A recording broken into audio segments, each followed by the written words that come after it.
فأعوذ بالله من الشيطان الرجيم والسابقون الأولون من المهاجرين والأنصار والذين اتبعوهم بإحسان رضي الله عنهم ورضوا عنه وعد لهم جنات تجري تحتها الأنهار خالدين فيها أبدا ذلك الفوز العظيم۔ اور پہلے سبقت لے جانے والے مہاجرین و انصار رضوان اللہ علیہم اجمعین، اور وہ لوگ جنہوں نے ان کی پیروی کی نیکی کے معاملات میں اچھائی کے ساتھ، اللہ ان سے راضی ہو گیا ہے اور وہ اللہ سے راضی ہو گئے ہیں۔ اللہ تبارک و تعالی نے ان کے لیے بہشتیں اور جنت جو ہے وہ تیار کر رکھی ہے، جس کے نیچے سے نہریں چلتی ہیں اور وہ اس میں ہمیشہ ہمیش رہیں گے۔ یہ بہت ہی بڑی کامیابی اور کامرانی ہے۔ حضرات گرامی قدر، معزز دوستوں، بزرگوں، بھائیوں، معززات ماؤں، بہنوں اور بیٹیوں، یہ بات آپ جانتے ہیں کہ اللہ تبارک و تعالی نے اصحاب رسول صلی اللہ علیہ وسلم کو جو کائنات میں مقام عطا فرمایا ہے، انبیاء کے بعد وہ کسی اور بندے کے حصے میں نہیں آیا ہے۔ صحابہ کرام رضوان اللہ علیہم اجمعین وہ دین کے اولین سپوت ہیں جنہوں نے نبی کریم صلی اللہ علیہ وسلم کے اوپر ایمان لائے، ہجرت کی ضرورت پڑی تو ہجرت بھی کی، میدان جہاد میں خون اور جان کا نذرانہ پیش کرنا پڑا تو جانوں کے نذرانے بھی پیش کیے، اور مال و دولت کی ضرورت پڑی تو مال و دولت بھی پانی کی طرح جو ہے وہ بہا ڈالا، اور آپ صلی اللہ علیہ وسلم کی وفات کے بعد بھی انہوں نے دین کی نہ صرف حفاظت کی بلکہ جو دین آپ سے سیکھا تھا اسے من و عن امت تک پہنچانے میں نمایاں کردار ادا کیا۔ اگر یوں کہا جائے کہ دین کی تاریخ میں سے اصحاب رسول صلی اللہ علیہ وسلم کو نکال دیا جائے تو کائنات میں قرآن اور حدیث کا وجود جو ہے وہ باقی نہیں رہتا۔ یہ قرآن مجید اور حدیث مصطفیٰ صلی اللہ علیہ وآلہ وسلم اس کو اپنے عمل کے ذریعے، اپنے قول کے ذریعے، زبانی اور کلامی اگر پہنچانے والے وہ کوئی لوگ ہیں اس دنیا میں تو وہ اصحاب رسول صلی اللہ علیہ وسلم ہیں۔ ان میں سے ہر ایک صحابی جو ہے وہ اپنی جگہ پہ آسمانی ہدایت کا جو ہے وہ ستارہ ہے۔ اپنے اپنے ایمان کے بقدر، اپنے اپنے اسلام کے بقدر اور اپنی اپنی زندگی کے بقدر اس نے دین کے لیے ایسی خدمات فراہم کی ہیں جو ناقابل فراموش ہے۔ اسی وجہ سے اللہ تبارک و تعالی نے رضی اللہ عنہم و رضوا عنہ کا سرٹیفکیٹ ان کو عطا فرمایا۔ کسی صحابی کا استثناء نہیں ہے کہ رضی اللہ عنہم و رضوا عنہ سے فلاں فلاں لوگ جو ہے وہ مستثنیٰ ہیں۔ چند ایک منافقین ہیں، ان کے کرتوت آپ کی زندگی میں ظاہر ہو گئے اور آپ نے نشاندہی فرما دی، اور بہت سارے منافقوں کو جو اوپر سے اسلام لائے اور دل میں کفر چھپا رکھا تھا انہیں آپ نے زندگی میں جہنت کی بشارت دے دی۔ تو جن لوگوں کے بارے میں کچھ بھی نہیں کہا گیا اور وہ ایمان کی حالت میں آپ سے ملاقات کے جو ہے وہ ان کو شرف حاصل ہوا اور پھر ایمان کی حالت میں فوت ہوئے، ان کے رضی اللہ عنہم و رضوا عنہ ہونے کے اندر شک کرنے والا بندہ جو ہے وہ حقیقت میں اپنے ایمان کے اندر شک کرتا ہے۔ لہذا آپ صلی اللہ علیہ وسلم کے صحابہ کی جو تعریف کی جاتی ہے، میں نے پیچھے بھی کئی دفعہ ذکر کی ہے، من لقی رسول اللہ صلی اللہ علیہ وسلم مؤمنا بہ ثم مات علی ذلک، صحابی اس کو کہتے ہیں جس نے آپ صلی اللہ علیہ وسلم کے اوپر جو ہے وہ ایمان کی حالت میں آپ سے ملاقات کی اور پھر ایمان کے اوپر وہ فوت ہو گیا، اسے صحابی رسول جو ہے وہ کہا جاتا ہے۔ اور ایسے ہی اصحاب کو رضی اللہ عنہم و رضوا عنہ کا لقب جو ہے اور سرٹیفکیٹ جو ہے وہ عطا کیا گیا۔ اور اس کی فضیلت، ایک حدیث جو میں نے پیچھے ایک دفعہ فضائل صحابہ پہ خطبہ دیا تھا، اس میں نے ذکر کی تھی کہ جاء رجل من نجد، ایک آدمی نجد سے آتا ہے اور آ کر کہتا ہے یا رسول اللہ اخبرنی عن الایمان والاسلام والارکان، مجھے ایمان، اسلام اور ارکان اسلام کے بارے میں خبر دیجئے۔ فاخبرہ، آپ نے اس کو سارا کچھ بتلایا۔ پھر آپ نے پوچھا کہاں سے آئے ہو؟ کہا جئت من بیتی ومن اہلی ومن عشیرتی، اپنے گھر سے، کنبہ قبیلہ، خاندان، علاقہ چھوڑ کر آپ کے پاس آیا۔ آپ نے اس کی حوصلہ افزائی فرمائی، آپ سے سوال جواب کرنے کے بعد پیچھے کو مڑا، فوقص بعیرہ، اس کے اونٹ نے اس کو گرا دیا، فماتا، وہ نیچے گرا اور کمر کے یا گردن پہ چوٹ آئی اور اسی وقت جو ہے وہ فوت ہو گیا۔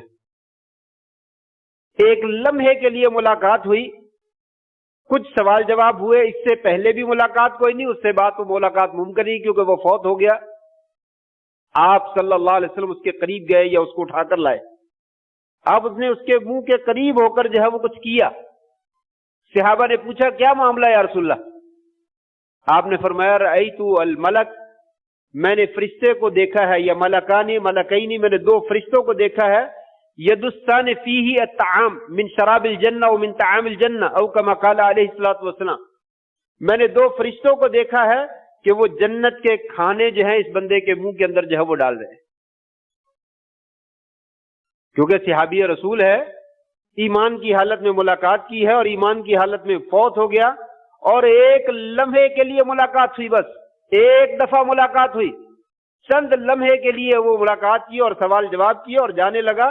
تو آپ نے فرمایا میں نے ابھی دیکھا ہے وہ بھوکا اور پیاسا تھا اور سفر کر کے آیا تھا، جنت کے فرشتے جو ہیں وہ اس کے منہ کے اندر جو ہے وہ کھانا جو ہے وہ ڈال رہے۔ لقد عمل قلیلا واجر کثیرا، صحابہ کرام جو ہیں انہوں نے عمل بہت تھوڑا کیا، بہت سارے صحابہ نے، لیکن اجر ان کو بہت زیادہ جو ہے وہ ملا ہے۔ تھوڑے سے عمل کا بھی بعد میں آنے والے لوگوں کے مقابلے میں ان کو اجر بہت زیادہ ملا ہے۔ ایک اور حدیث آپ نے فرمایا تھا انا امنۃ لاصحابی، بلکہ اس سے پہلے فرمایا النجوم امنۃ للسماء وانا امنۃ لاصحابی واصحابی امنۃ لامتی فاذا ذهب اصحابی اتى امتی ما يوعدون۔ آپ نے فرمایا لوگوں، ستارے آسمان کے محافظ ہیں، جب ستارے ختم ہو جائیں گے آسمان بیکار ہو جائے گا، آسمان جھڑ جائے گا، لپیٹ دیا جائے گا، ختم ہو جائے گا۔ بڑے مضبوط آسمان اور 7 آسمان اور بہت بڑے آسمان بغیر سہارے کے ایک اعلیٰ اور عظیم شاہکار اللہ تبارک و تعالی نے سر کے اوپر کھڑا کر دیا۔ کہا جب ستارے ختم ہو گئے یہ آسمان بھی ختم ہو جائے گا۔ اور اس کے بعد فرمایا لوگوں، میں اپنے اصحاب کے لیے امن کی چیز ہوں، جب میں چلا جاؤں گا تو اصحاب کے اوپر آزمائش اور وعدے جو ہے وہ آ جائیں گے جس کا اللہ نے وعدہ کیا ہوا۔ اور فرمایا میرے اصحاب جو ہیں یہ میری امت کے لیے باعث امن ہیں، جب یہ میرے اصحاب جو ہے وہ دنیا سے چلے جائیں گے میری امت کے اوپر وہ وعدے اور وعید اور وہ فتنے اور وہ آزمائشیں آ جائیں گی جن کا ان کو وعدہ دیا گیا۔ اس کے بعد آپ نے کچھ نہیں کہا، بس 3 ہی چیزیں ذکر کی، ستارے آسمان کے محافظ، میں اپنے اصحاب کا محافظ، اور میرے سارے کے سارے اصحاب وہ میری امت کے محافظ ہیں۔ ایک بندے کا بھی آپ نے استثناء نہیں کیا۔ تو تمام صحابہ کرام جو ہے وہ اس میں شامل ہیں۔ میں نے پہلے ذکر کر دیا جو منافق ہیں وہ صحابہ ہے ہی نہیں، جو مرتد ہو گئے وہ اصحاب میں سے ہے ہی نہیں، وہ چند ایک لوگ ہیں۔ ان کو بیس بنا کر خلیفہ اول، خلیفہ ثانی، خلیفہ ثالث، خلیفہ رابع ابو بکر و عمر عثمان و علی اور حضرت عثمان کے اوپر بالخصوص اور حضرت میر معاویہ کے اوپر بالخصوص جو طعن و تشنیع کیا جاتا ہے، سوائے ان کے دلوں میں کتاب و سنت اور اللہ کے رسول اور اس کے اصحاب کے بارے میں جو بغض بھرا ہوا ہے، اس کے علاوہ کچھ بھی نہیں ہے۔ آپ نے ایک سے لے کر آخر تک تمام صحابہ کے لیے کہا میرے اصحاب جو ہیں وہ میری امت کے کیا ہیں؟ محافظ ہیں۔ جب میرے اصحاب چلے جائیں گے، میری امت کے اوپر جو وعدے اور وعید دیے گئے ہیں وہ آ جائیں گے، جو فتنے دیے گئے ہیں وہ آ جائیں گے۔ اس میں کسی کا استثناء نہیں کیا گیا۔ اس لیے جو خود سے باطن اور اپنے بغض اور اپنی نفرت کا اظہار کرتے ہیں، سوائے وہ اس بات کا اور کوئی ثبوت فراہم نہیں کرتے کہ ہمارے دلوں میں ایمان نام کی کوئی چیز نہیں ہے۔ وہ اپنا بات جو ہے وہ یہاں تک پہنچانا چاہتے ہیں ہمارے دلوں میں ایمان نام کی کوئی چیز نہیں ہے۔ بالخصوص صحابی رسول حضرت امیر معاویہ رضی اللہ تعالیٰ عنہ وارضاہ صحابی رسول ہیں، عظیم صحابی ہیں، جلیل القدر صحابی ہیں۔ ٹھیک ہے متاخرین میں سے ہیں، فتح مکہ سے پہلے مسلمان ہوئے، صلح حدیبیہ کے بعد 6 ہجری کے بعد، اور فتح مکہ سے پہلے مسلمان ہوئے اور فتح مکہ کے موقع پر اپنے اسلام کا اظہار کیا، لیکن آپ کی زندگی میں مسلمان ہوئے، اسلام کی حالت میں اپنی آنکھوں کے ساتھ رسول اللہ صلی اللہ علیہ وسلم کے دیدار سے شرف حاصل کیا۔ یہ ایک ایسا شرف ہے جو کائنات میں دنیا کا کوئی مسلمان کوئی بھی عمل کر لے اس سعادت تک جو ہے وہ کبھی نہیں پہنچ سکتا۔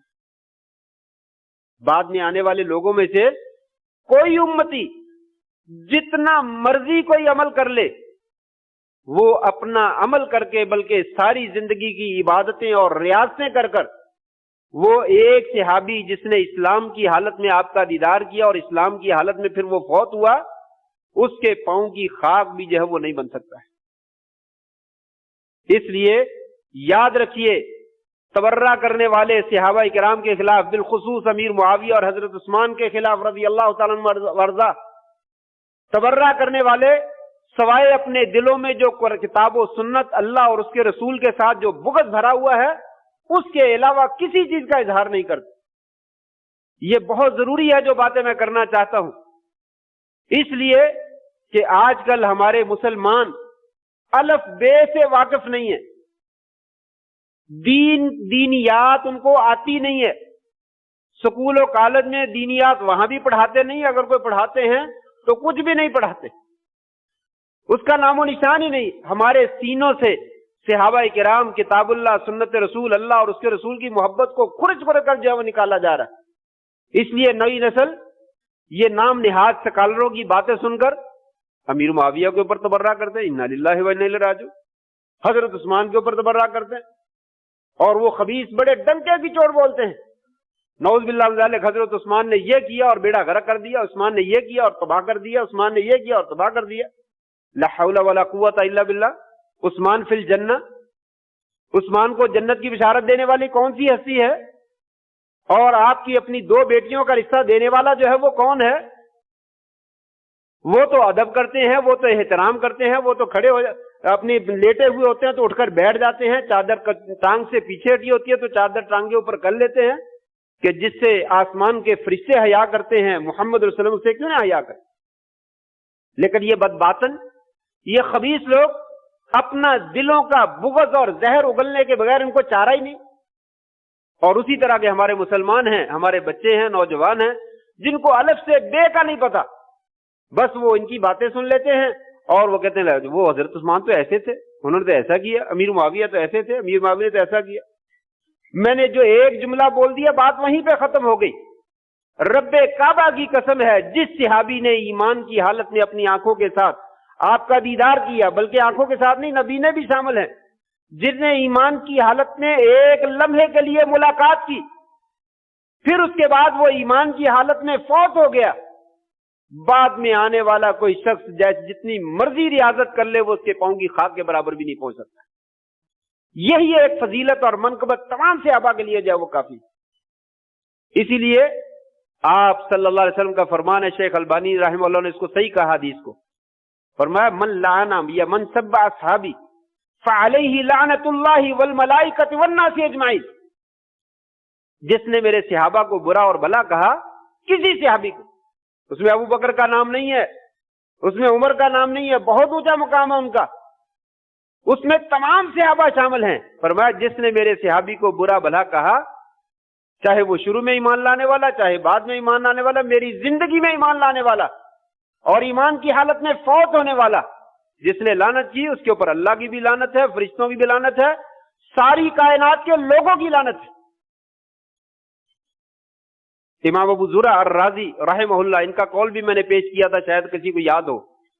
امام ابو زرع الرازی فرماتے ہیں وَاعْلَمُوا أَنَّ مَنِ انتقص من اصحاب محمد صلی اللہ علیہ وسلم فَاعْلَمُوا أَنَّهُ زندیق۔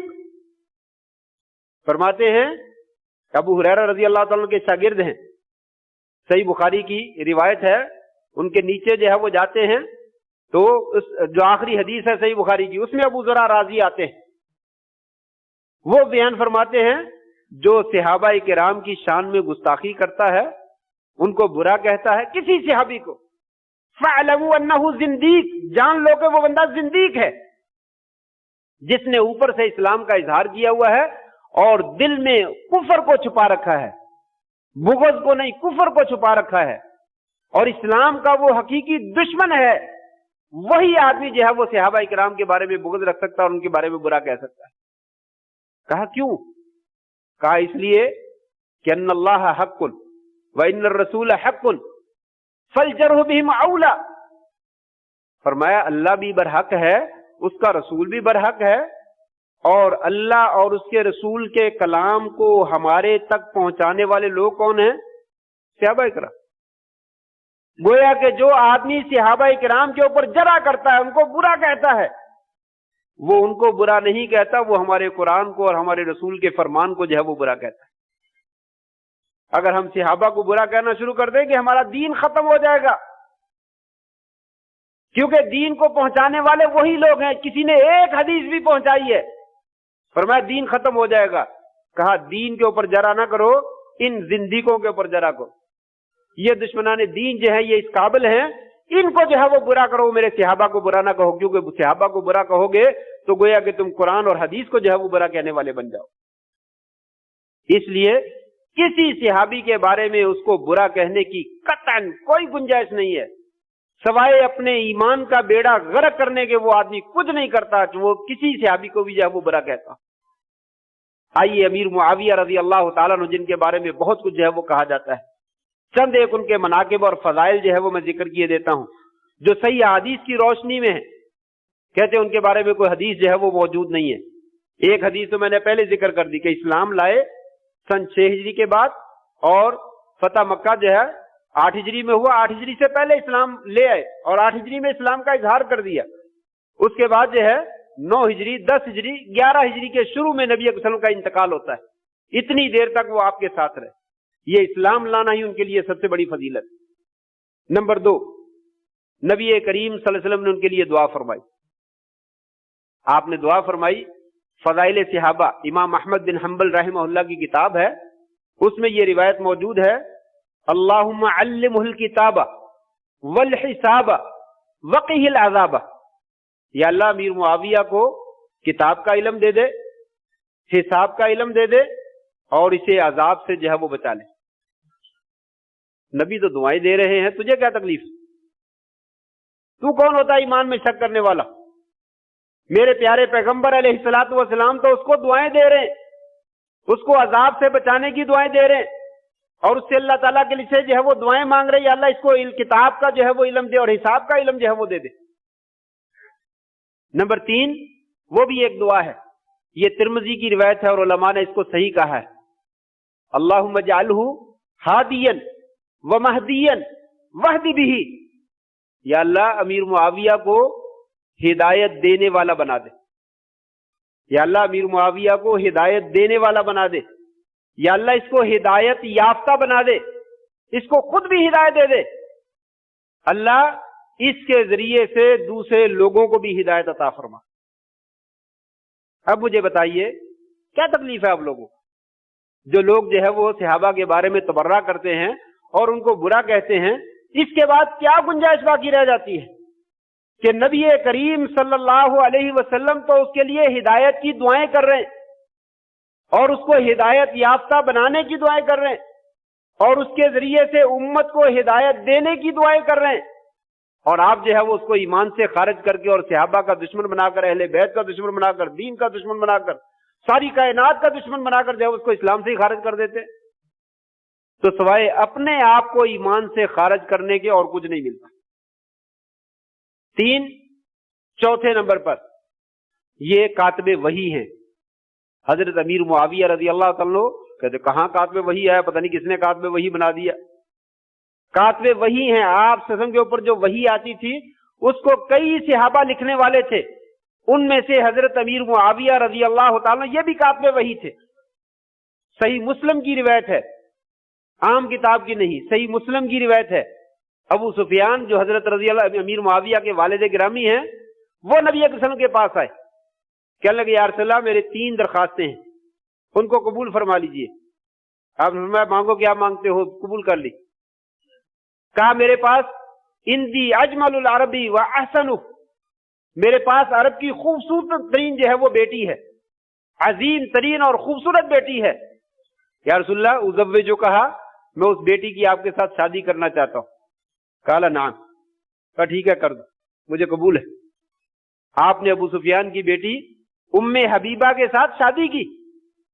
ابو سفیان جو ہے وہ سسر ہیں نبی کریم صلی اللہ علیہ وسلم کے۔ کہا یا رسول اللہ مجھے دوسری بات بھی دے دیجئے۔ کہا کیا ہے؟ کہا وجعل معاویہ کاتبا بین یدیک، یا رسول اللہ امیر معاویہ کو اپنے سامنے وہی کوئی لکھنے والا کاتب جو ہے اس کو بنا دیجئے، مقرر کر دیجئے۔ قال نعم، کیا کر دیا۔ یہ صحیح مسلم کی روایت ہے۔ وہ دین کا دشمن ہے اور نبی کریم صلی اللہ علیہ وسلم اس کو کاتب وحی بناتے ہیں۔ کہاں ہے لوگوں کی سوچ؟ کیوں نہیں ہم ان چیزوں کو پڑھتے، ان کو کیوں نہیں سنتے؟ یہ جو دین کے دشمن اور اعداء ہیں ان کی باتوں کو ہم بہت غور سے سنتے ہیں، بڑے کان لگا کر سنتے ہیں۔ لو جی اس نے کہہ دیا، اس نے کہہ دیا، اس کے کہنے کی حیثیت کیا ہے؟ اس کو یہ باتیں کہنے کی اتھارٹی دی کس نے ہے؟ تیسری بات ابو سفیان نے کہا یا رسول اللہ مجھے امیر بنا دیجئے ایک لشکر کا، میں کافروں سے لڑائی لڑنا چاہتا ہوں اسی طریقے سے جیسے میں مسلمانوں کے ساتھ لڑا کرتا تھا۔ آپ نے فرمایا نام، میں نے بنا دیا۔ تینوں باتیں صحیح مسلم کے اندر روایت ہے، آپ نے قبول فرما لی۔ کون کہتا ہے کاتب وحی نہیں بنایا؟ آپ نے کاتب وحی بنایا۔ 4 چیزیں۔ 5ویں چیز، امیر معاویہ رضی اللہ تعالیٰ عنہ کو امت کا ماموں ہونے کا جو ہے وہ شرف حاصل ہے۔ امیر معاویہ رضی اللہ تعالیٰ عنہ کو امت کا ماموں ہونے کا شرف حاصل ہے۔ خال، عربی میں خال کا لفظ بولتے ہیں، اردو میں ہم ماموں بولتے ہیں۔ امام احمد رحمہ اللہ سے کسی نے سوال کیا کیا امیر معاویہ امت کے ماموں ہیں؟ ابن عمر رضی اللہ تعالیٰ حضرت عمر کے بیٹے یہ امت کے ماموں ہیں؟ کہا ہاں نام، ابن عمر بھی امت کے ماموں ہیں اور امیر معاویہ بھی امت کے ماموں ہیں۔ کہا اس لیے کہ معاویہ کی بہن ہمشیرہ ام حبیبہ نبی صلی اللہ علیہ وسلم کی بیوی ہیں، وہ مومنوں کی کیا ہیں؟ ماں لگتی ہیں، امہات المومنین میں سے ہیں، تو ماں کا بھائی جو ہے وہ قوم کا ماموں ہوتا ہے۔ جب وہ ماں لگتی ہیں تو وہ ان کے بھائی ہیں، وہ قوم کے ماموں ہیں۔ حضرت عبداللہ ابن عمر بھی ماموں ہیں، اس لیے کہ ان کی ہمشیرہ حضرت حفصہ حضرت عمر کی بیٹی وہ بھی نبی صلی اللہ علیہ وسلم کی زوجہ محترمہ ہے اور وہ بھی ام المومنین ہیں، لہذا ان کے بھائی جو ہے وہ بھی امت کے جو ہے وہ ماموں لگتے ہیں۔ 5، چھٹی فضیلت صحیح روایت ہے، شیخ البانی رحمہ اللہ نے سلسلہ صحیحہ کے اندر جو ہے وہ نقل کی ہے۔ آپ نے فرمایا میرے بعد خلافت آئے گی اور میرے خلافت کے بعد ملوکیت آئے گی۔ یہ بڑے نام نہاد سکالر بڑی کتابوں میں بھی اور تقریروں میں بھی ملوکیت ملوکیت ملوکیت ملوکیت نے تباہ کر دیا، ملوکیت نے یہ کر دیا۔ کون سی ملوکیت نے تباہ کر دیا؟ جس ملوکیت کو نبی کریم صلی اللہ علیہ وسلم نے باعث رحمت قرار دیا اس نے تباہ کر دیا۔ یہ خلافت و ملوکیت بہت جھگڑا چلتا ہے، خلافت ہونی چاہیے، ٹھیک ہے لے آؤ، کس نے روکا ہے خلافت نہیں آنی چاہیے؟ لانے کی تو کرتوت ہے نہیں ہے۔ تو پھر اس کے بعد جب خلافت نہیں آئے گی تو کیا آئے گی؟ ملوکیت ہی آنی ہے. ملوکیت کا معنی بادشاہت. وہ ہمارے ملک میں خلافت ہے. یہاں صدر جو ہے وہ زرداری بن جائے، صدر جو ہے وہ نواز شریف بن جائے، صدر عمران خان بن جائے، کوئی بھی بن جائے، جتنے بھی آج تک ہمارے صدر آئے ہیں یہ سارے خلیفہ ہیں؟ کوئی بھی خلیفہ نہیں. تو کیا سارے کافر ہو گئے؟ جتنے ماننے والے ہیں اور جتنے جن کو بنایا گیا سارے کافر ہو گئے کیونکہ ملوکیت کو مان لیا. وہ ملوکیت کو مان لیے جب ہے ہی ہمارے پاس ملوکیت، تو اور کیا کریں گے؟ کہاں جائیں گے؟ پوری دنیا میں ملوکیت ہے، کہاں خلافت ہے اس وقت؟ بلکہ خلفائے راشدین کے اور چند خلیفوں کے زمانے کے بعد پوری دنیا میں ملوکیت چل رہی ہے اور قیامت تک چلنی ہے. کہیں جو ہے وہ زمانہ آئے گا خلافت کا، بڑا سعادت مند زمانہ ہوگا، ٹھیک ہے اچھی بات ہے خلافت آ جائے، لیکن یہ کیا بات ہوئی؟ ملوکیت کو گالی ہے. لیکن یہ نام نہاد سکالروں نے یہ خلافت ملوکیت، خلافت ملوکیت، خلافت ملوکیت، یہ لفظ بول بول کر جو ہے لوگوں کو جو جاہل ہیں ان کو پاگل کر دیا، اور وہ سمجھے ہاں واقعی ملوکیت جو ہے وہ یہ عذاب ہے. کس نے کہا عذاب ہے؟ یہ سلسلہ صحیحہ کی روایت ہے. آپ نے فرمایا اولہ نبوت و رحمہ، میری امت کا معاملہ پہلا جو ہے وہ نبوت ہے اور رحمت ہے. میرا زمانہ نبوت کا ہے اور یہ امت کے لیے باعث رحمت ہے. پھر آپ نے فرمایا ثم تکون الخلافہ و رحمہ، پھر خلافت آئے گی اور وہ باعث رحمت ہوگی. پھر اس کے بعد فرمایا ثم تکون الملوکیہ و رحمہ، پھر ملوکیت ہوگی اور وہ باعث رحمت ہوگی. ملوکیت بھی رحمت. اگر عادل بادشاہ ہے، امام عادل، فرمایا عدل کرنے والا بادشاہ ہے، انصاف کرنے والا بادشاہ ہے، اللہ تبارک و تعالیٰ اپنے عرش کے سائے کے نیچے کل قیامت کے نیچے جگہ عطا فرمائیں گے. خلیفہ نہیں ہے، بادشاہ کہا، امام عادل. بعض روایت میں ملک عادل کے لفظ بھی موجود ہیں. تو لہذا ملوکیت کا ہونا جو ہے وہ کوئی ناجائز چیز نہیں ہے. ظالم حکمران کا ہونا ناجائز چیز ہے. شریعت کے خلاف چلنے والا خلیفہ ہو یا شریعت کے خلاف چلنے والا حکمران ہو، وہ برا ہے، وہ ظالم ہے، وہ غلط ہے. اگر کوئی بندہ صحیح ہے تو اس میں تو کوئی حرج نہیں، چاہے وہ بادشاہ بن جائے چاہے خلیفہ بن جائے. اگر خلیفہ نہیں بنتا تو کہاں سے خلیفہ لے کر آئے کہاں سے خلافت لے کر آتے ہیں؟ بہت سارے لوگ نعرہ لگاتے ہیں خلافت خلافت خلافت ہونی چاہیے، لے آئے، اس کے 1000ویں حصے کے قریب بھی نہیں پہنچے، کوئی بھی نہیں پہنچا ابھی تک. آئے گا وقت جب اللہ تعالیٰ چاہے گا انشاءاللہ آئے گی. کوشش کرنی چاہیے، جو بھی کوشش کر سکتا ہے کرے، جتنی کر سکتا ہے کرے، لیکن جب تک یہ ملوکیت ہے اس کو کم از کم گالی نہ دے. برا ہے اس کو برا کہے. آپ نے خود کہا کہ ملوکیت ہوگی اور وہ میری امت کے لیے باعث رحمت ہوگی. صحیح روایت ہے یہ. شیخ الاسلام ابن تیمیہ رحمہ اللہ فرماتے ہیں امیر معاویہ رضی اللہ تعالیٰ عنہ کی حکومت جو ہے وہ ملوکیت ہے اور وہ باعث رحمت. اس حدیث کی تفسیر میں وہ فرماتے ہیں امیر معاویہ رضی اللہ تعالیٰ عنہ کی حکومت جو ہے وہ ملوکیت ہے اور وہ باعث رحمت ہے، کوئی عرض نہیں. اور آگے آئے گا نبی صلی اللہ علیہ وسلم کی پیشین گوئی کے مطابق جو ہے وہ انہوں نے عمل کیا. 6 چیزیں. 7ویں چیز صحیح بخاری کی روایت ہے، کہتے ہیں امیر معاویہ کی فضیلت میں کچھ نہیں ہے، صحیح بخاری کی روایت ہے. آپ صلی اللہ علیہ وسلم نے فرمایا اول جیش من امتی یغزون البحر فقد اوجبوا، میری امت کا سب سے پہلا لشکر جو سمندر کے ذریعے سے جہاد کرے گا ان کے لیے جنت واجب ہوگی. میری امت کا سب سے پہلا لشکر جو سمندر کے ذریعے سے جہاد کرے گا ان کے لیے جنت واجب ہو گئی.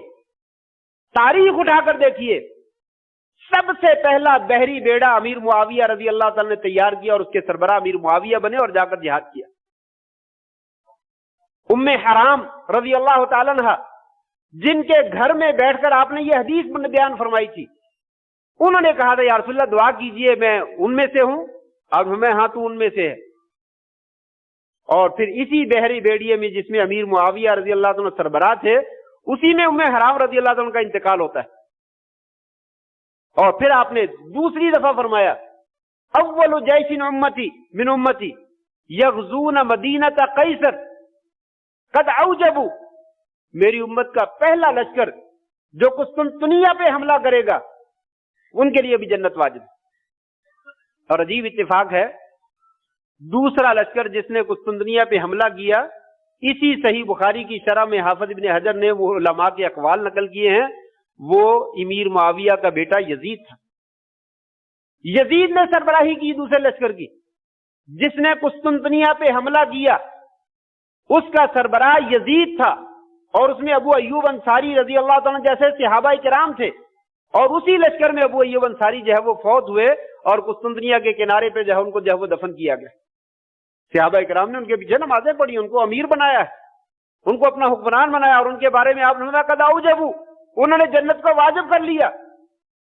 چلو یزید کا معاملہ تھوڑی دیر کے لیے پیچھے رہنے دیں، امیر معاویہ کے اوپر تو ہیں، صحابی رسول ہیں، اور پہلے لشکر کی آپ نے پیشین گوئی فرمائی ہے کہ میری امت کا پہلا لشکر جو سمندر پہ چڑھائی کرے گا وہ سارے کا سارا بخشا ہوا ہے، اور ان کے لیے جنت واجب ہو چکی ہے، اور اس کے سربراہ جو ہے امیر معاویہ رضی اللہ تعالیٰ۔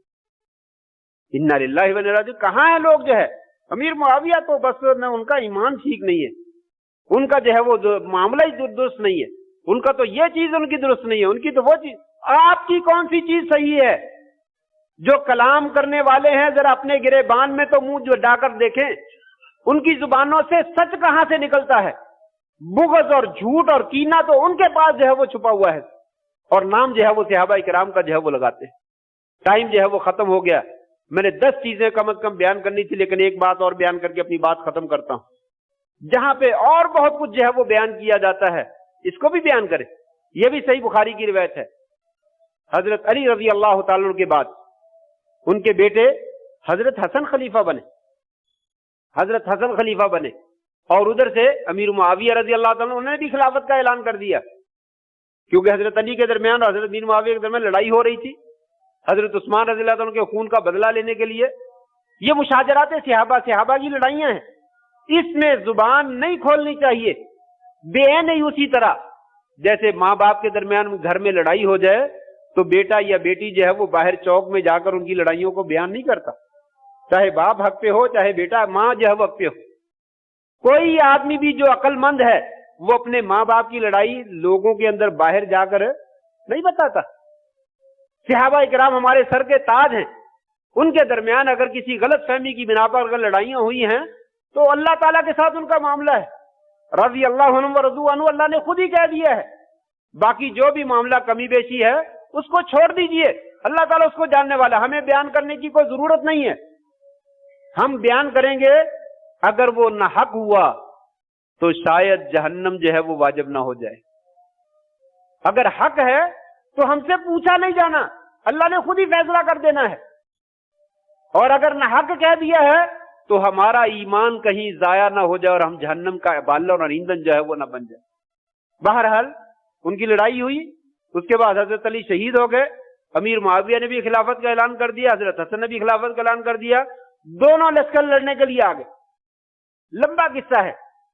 بہرحال لشکر قریب آئے، امیر معاویہ نے پیغام بھیجا صلح کا، حضرت حسن رضی اللہ تعالیٰ نے کہا میں تمہارے حق میں دستبردار ہوتا ہوں، جس کو آج یہ کیا ان کے لیے جو ہے وہ لفظ بولا جائے، کچھ نہیں کہتے۔ ان لوگوں نے جو ہے وہ کتنا برا کہا، حضرت حسن رضی اللہ تعالیٰ نے کہا میں تجھے خلیفہ ماننے کے لیے تیار ہوں۔ کہا کوئی شرطیں لکھ دو، کہا بغیر شرطوں کے صلح ہے، صرف میرے فوج کے اندر جو ہے وہ لوگ ہیں وہ پیسے کے بھوکے ہیں، ان کو کچھ پیسے پوسے دے دو تاکہ وہ خاموش ہو جائے۔ کہا جتنے پیسے چاہیے دے دیتے ہیں، میری ایک ہی شرط ہے۔ حضرت حسن نے کہا کتاب و سنت کے مطابق بس تم عمل کرنا۔ کہنے لگا مجھے قبول ہے۔ چنانچہ حضرت حسن نے حضرت امیر معاویہ کے ہاتھ پر بیعت کی، اور پھر بالاتفاق حضرت حسن کے زمانے میں تمام صحابہ کرام جو اس وقت زندہ تھے سب نے امیر معاویہ کو اپنا خلیفہ تسلیم کیا، اور کم از کم 20 سال حکومت کی۔ کسی نے چوں اور چرا نہیں کی ہے، کسی نے کوئی اعتراض نہیں کیا ہے، ان کے پیچھے نمازیں بھی پڑھتے رہے، ان کے حج کے خطبے بھی سنتے رہے، ان کو امیر حج بھی مانتے رہے، کسی نے کوئی اعتراض نہیں کیا۔ مجھے اور آپ کو کیا اعتراض؟ ہمیں کیا تکلیف ہے؟ صحابہ کرام کو تو کوئی اعتراض نہ ہوا، حضرت حسن رضی اللہ تعالیٰ عنہ کو تو کوئی اعتراض نہ ہوا، جن کو امام معصوم کہا جاتا ہے۔ امام معصوم تو غلطی نہیں کرتا، آپ کیوں غلطی کر رہے ہیں؟ ان کو بیس بنائیے، اپنے امام کو بیس بنا لیجئے۔ حضرت حسن کہتے ہیں میں تیرے ہاتھ پہ بیعت کرنے کے لیے تیار ہوں، امت کا خون نہیں بہانا چاہتا، لہٰذا یہ سوائے فتنہ ہی فتنہ ہے، قتل و غارت یہ درست نہیں ہے، میں دستبردار ہوتا ہوں تمہیں میں خلیفہ مان لیتا ہوں۔